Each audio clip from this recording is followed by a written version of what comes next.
People talk about risk as if it's a personality trait. Some people are risk takers.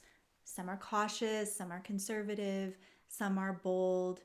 And that framing sounds neat, but it doesn't hold up when you actually watch what happens in bodies when risk appears.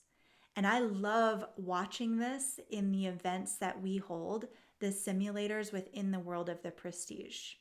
Because the same person can take enormous risks in one area of life and freeze completely in another. Someone who can move across the world with no plan can be paralyzed by a financial decision. Someone who can put money on the line in business might avoid emotional or social risk entirely. And that tells us something important. Risk tolerance isn't a belief. It's not a mindset, and it's not a personality trait. It's a physiological capacity. Before I go any further, I want this video to be personalized to you. Different nervous systems tend to organize differently under pressure. Some will push forward against all odds. Some will cleverly adapt. Some will move into strategy and analysis. Some will attune intuitively to others or the environment. And in our work, we call this the skins: the warrior, the shapeshifter, the sage, and the asset. They aren't labels or types. They're strategies that the nervous system uses to stay coherent when stakes rise. If you're curious how your nervous system tends to handle pressure, because risk is one of the clearest places that pressure shows up, whether you default toward a warrior, a shapeshifter, a sage, or an asset, there's a short assessment linked below in the description. It's not going to tell you whether to take that risk or not, but it will show you the infrastructure underneath, how your system reacts when uncertainty is unavoidable. Now, let's talk about what risk is actually doing in the body. Because risk isn't the possibility of loss.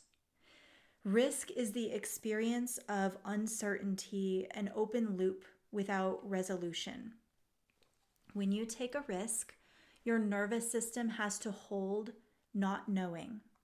It has to tolerate the space between an action or series of actions and outcomes. And that space is where most systems destabilize. For some people, uncertainty will trigger a surge of activation. The system pushes forward quickly, sometimes impulsively, just to get out of the uncomfortable waiting. Action becomes a way to discharge the sensation. For others, uncertainty causes the system to tighten and hesitate. The body looks for more information, more reassurance, more guarantees. Not because they're missing, but because the system can't yet tolerate the gap. For some, risk causes a kind of collapse. Energy drops. Motivation fades. The system disengages because staying present with uncertainty feels too costly. And they'll judge that as, I don't know, I just don't feel it anymore. These responses aren't judgments, they're regulatory strategies. What's actually being tested when you face risk is whether your nervous system can stay organized when nothing is resolved yet, whether your breath can stay available and responsive, whether your posture can hold, whether your attention can stay wide without scattering or narrowing too far. And this is why advice like just take the leap or trust yourself or play it safe rarely really helps. Those suggestions ignore the body's role entirely. They assume that the system can already hold uncertainty, when often it can't.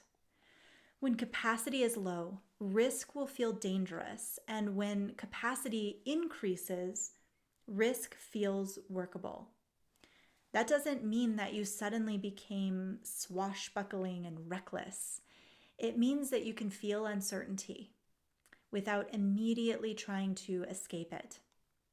This is also why people often misread their own risk profile. They will assume that they're risk averse when they're actually capacity limited in a specific domain. Or they'll think that they're bold when they're actually discharging uncertainty through action without containment. So as capacity builds, something shifts. The body learns that it can remain intact even if the outcome is unknown. So decisions will slow down just enough to be really intentional. Action stops being delayed or reactive, and avoidance stops being necessary. Risk becomes a relationship rather than a threat.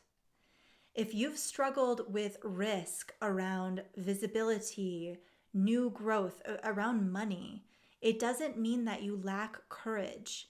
It means that your nervous system hasn't yet been trained to hold uncertainty without destabilizing.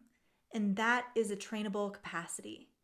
Remember, if you want personal orientation to how your system tends to organize when pressure rises, that's the Somatic Skins Quiz assessment linked below.